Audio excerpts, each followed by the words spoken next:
Halo sahabat youtuber, apa kabar? Semoga semua baik-baik saja ya. Terima kasih sudah klik video ini. Teman-teman, KDRT bukan hanya berarti kekerasan dalam rumah tangga, tapi sebenarnya yang paling cocok adalah kurang duit ribut terus. Ini kasus viral yang baru-baru ini terjadi teman-teman, di mana seorang anak durhakanya sudah level mampus, sudah tingkat dewa, ya karena masalah kurang duit itu tadi. Satu anak ini ngusrukin ayah dan kakaknya terus setiap hari, perkara harta warisan yang gak kelar-kelar, hingga karena saking keselnya, ayah, ibu, kakak dan keponakannya yang masih kecil diumpetinnya di dalam sepiteng. Jadi dimasukin satu-satu plung 4 kali begitu. Lalu adanya yang lain pulang terus nanya, "Bapak ibu gak ada pernah kemana bang?" Yalah, si adik yang datang dan berpotensi minta warisan dibikinnya hilang juga. Apa gak bener-bener bandit total orang ini namanya teman-teman? Hal ngeri ini terjadi di Desa Margajaya, Kecamatan Negara Batin, Kabupaten Wekanan, Lampung, di mana sekeluarga ini dilaporkan hilang dari rumah pada Februari tahun 2022.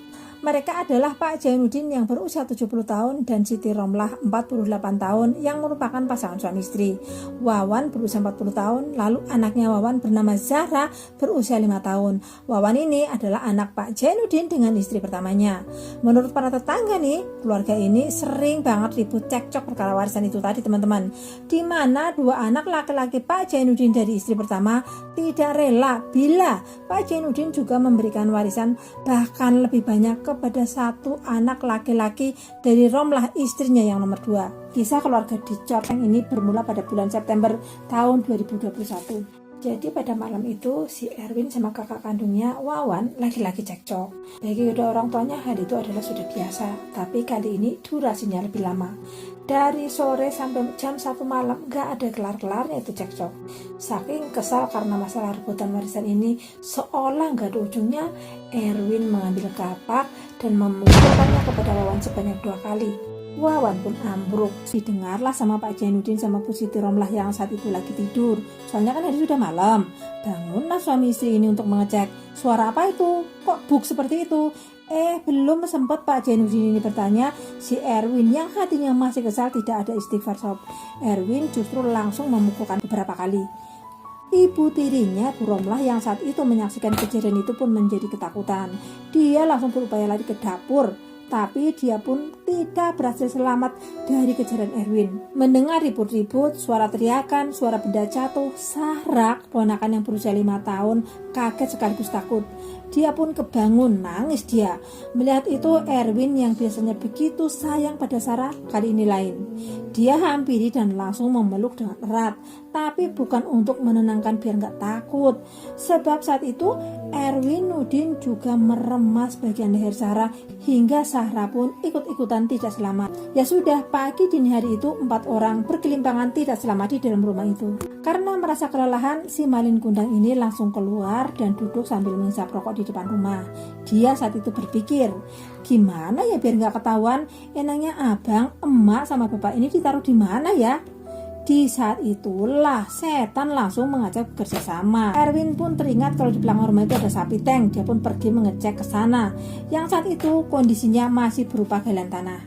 Makanya langsung dimasukkanlah keempat orang ini. Bahkan Erwin sempat mencium Zahra sebelum memasukkan dan menjadikan satu dengan yang lain di sana. Baru keesokan harinya Erwin ini mengecor sepiteng itu dengan tujuan biar nggak bau dan nggak ketahuan.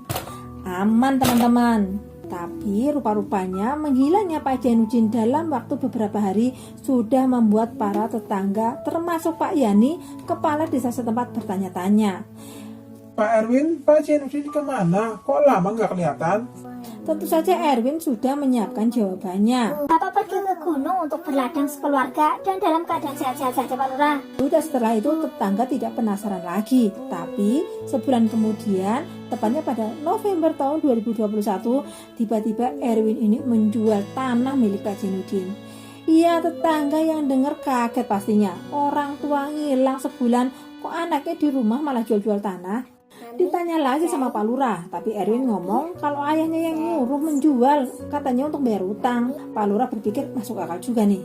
Tapi pada bulan berikutnya, yaitu Desember tahun 2021, lagi-lagi nih Erwin menjual tanah milik Pak Jainuddin yang lain. Alasannya masih sama, disuruh bapak untuk bayar utang. Di sini tetangga-tetangga sudah mulai kusruk lagi. Udah ada yang curiga-curiga dikit sebab Pak Jainuddin tidak pernah pergi begitu lama. Tapi tetangga tetap nggak bisa nuduh macam-macam, apalagi lapor polisi, sebab mereka tidak memiliki bukti apapun. Tahun pun berganti menjadi tahun 2022. Pada bulan Februari, Juanda, seorang pria berusia 26 tahun yang merupakan anak Pak Jainuddin dengan Siti Romlah, pulang ke rumah setelah merantau. Nah, biasanya di rumah ada kedua orang tua, Wawan sang kakak tiri, dan Sahra anaknya Wawan. Tapi kali ini rumah kosong, tidak ada sesiapa. Juanda langsung dia nanya ke kakak tirinya yaitu Erwin. Bang, pada kemana semua orang? Tapi jawaban Erwin kepada adik tirinya itu pun sama. Ayah sekeluarga pergi ke gunung untuk berladang dan sehat-sehat saja, Dek. Tapi setelah beberapa hari di rumah, Juanda ini mendengar bisikan-bisikan tetangga kalau setelah orang tuanya menghilang, Erwin menjual 2 bidang tanah milik Pak Jainuddin. Juanda pun langsung menemui Erwinuddin dan meminta diantar saat itu juga ke gunung tempat sang ayah berladang. Juanda ingin segera menemui orang tuanya dan bertanya apa yang sebenarnya terjadi. Erwin yang khawatir, takut, dan bingung dengan sangat terpaksa mengantar Juanda ke gunung. Setibanya di gunung, ternyata Juanda tidak mendapati siapapun, bahkan bekas-bekas keberadaan kedua orang tuanya pun nggak ada di sana. Di sini lagi-lagi Juanda tanya dan maksain Erwin untuk memberitahu di mana dan apa yang terjadi dengan ayah, ibu, dan kakaknya. Erwin kelihatan kebingungan, Erwin kelihatan khawatir.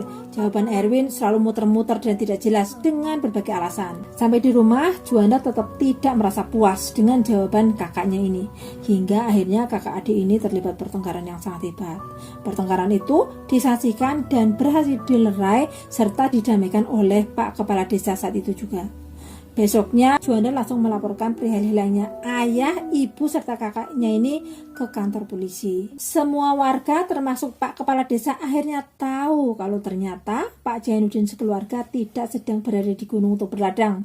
Keluarga ini telah raib hilang entah kemana. Setelah Juanda melaporkan perihal hilangnya kedua orang tua ke kantor polisi, Erwin terlihat semakin gelisah, semakin resah, dan semakin bingung. Sebab bila Juanda terus-menerus bertanya tentang keberadaan ayahnya sekeluarga, bisa-bisa nih rahasia yang selama ini disembunyikan akan segera terbongkar. Erwin pun berpikir Juanda tidak boleh bisa bertanya lagi. Malam itu juga Erwinuddin mengajak putranya yang bernama Diki Wahyu berusia 17 tahun untuk membantunya membungkam Juanda.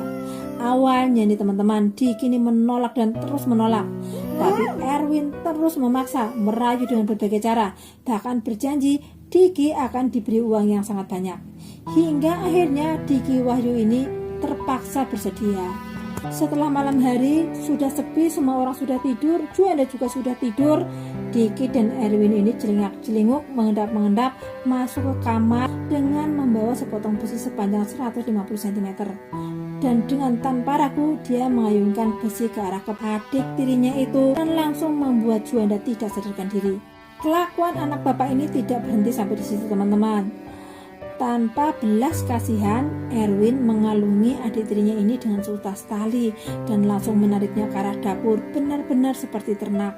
Setelah memastikan kalau adik tirinya ini sudah nggak bernafas dan sudah meninggal dunia, Erwin memasukkan sang adik ini ke mobil pick up miliknya yang sudah disiapkan oleh anaknya yaitu si Diki. Bapak anak ini mengendarai mobil itu ke kebun singkong yang tidak jauh dari rumah dan mereka berdua memakamkan Juanda di kebun itu. Lihat tiba-tiba Juanda ikut-ikutan hilang seperti Pak Jainuddin, warga kusruk lagi tuh teman-teman.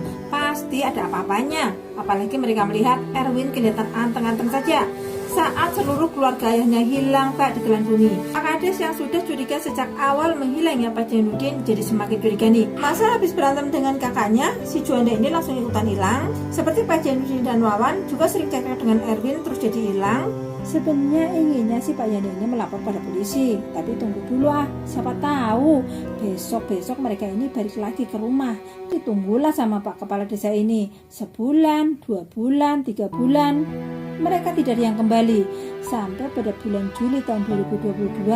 Kemudian Pak Kades yang kehilangan 5 warganya ini memutuskan untuk melaporkan perihal hilangnya Juanda kepada pihak kepolisian. Mendapati laporan dari warga, pihak kepolisian pun mulai mengintai rumah Erwin. Hingga pada awal Oktober, polisi melakukan penyelidikan lebih dalam terkait hilangnya keluarga Jainuddin. Polisi langsung datang untuk menanyai Diki Wahyu, anaknya Pak Erwin. Nah, ini nggak tahu, mungkin belum di briefing atau hafalin skenario untuk ngeles atau gimana, atau pintarnya pihak kepolisian dalam melakukan pendekatan, sebab akhirnya Diki mengakui dan menceritakan semua tanpa tedeng aling-aling. Tapi saat itu Diki juga mengatakan kalau semua yang dia lakukan atas suruhan Erwinuddin sang ayah. Dibawalah Diki ini ke kantor polisi untuk diberkas. Ya sudah, polisi langsung mencari dan menemukan makam Juandi di kebun singkong di saat itu juga, yaitu tanggal 6 Oktober tahun 2022. Berdasarkan pengakuan Diki itu, Erwin akhirnya juga berhasil ditangkap di Desa Karangraja, Kecamatan Mergo Mataram, Lampung Selatan. Ya sudah, karena Diki sudah mengaku, Erwinnya sudah mati langka dan mati kutu. Di hadapan kepolisian, Erwin sudah tidak bisa mengelak lagi. Akhirnya, Erwin ini mengakui kalau keluarganya yang hilang dia umpetin di belakang rumah. Saat di BAP, Erwin cerita seperti yang sudah kita ulas di awal tadi. Nah, besoknya polisi langsung meluncur ke kediaman Pak Jainuddin untuk mengangkat Pak Jainuddin sekeluarga. Saat sapi tank itu dibuka, keempat korban didapati sudah tinggal kerangka. Itu pun sebagian sudah hancur. Tapi baju-baju terakhir yang dipakai oleh mereka semuanya masih utuh. Dari tempat itu juga polisi menemukan kapak yang dipakai untuk mengeksekusi mereka semua. Di dalam interogasinya, Erwinuddin mengaku kalau dirinya melakukan hal itu karena sangat marah. Sebab menurut Erwin, Juanda sebagai anak dari istri kedua tidak berhak atas harta warisan milik sang ayah. Tapi tiap kali Erwinuddin protes, sang ayah tidak mau mendengarnya alias cuek, bahkan seringnya berakhir dengan pertengkaran. Dan Erwinuddin sama sekali tidak merasa bersalah atas perbuatannya itu. Dia justru mengaku kalau apa yang sudah dilakukannya adalah sudah adil. Erwin juga mengaku kalau uang hasil dari menjual sawah milik bapaknya dia gunakan untuk berjudi dan bermabuk-mabukan. Erwin dan Diki dijerat dengan pasal 338 Kitab Undang-Undang Hukum Pidana tentang pembunuhan dan 340 Kitab Undang-Undang Hukum Pidana tentang pembunuhan berencana. Keungkapnya kan masih di bulan Oktober ini teman-teman. Jadi kasus ini saat ini masih dalam proses hukum di kantor polisi. Oke teman-teman, itulah tadi kisah yang semoga bisa menjadi ibrah atau pelajaran bagi kita semua. Untuk orang tua agar lebih bijak dalam membagi warisan, dan untuk anak-anak jangan serakah. Oke teman-teman, jangan lupa like, komen, dan subscribe. Terima kasih.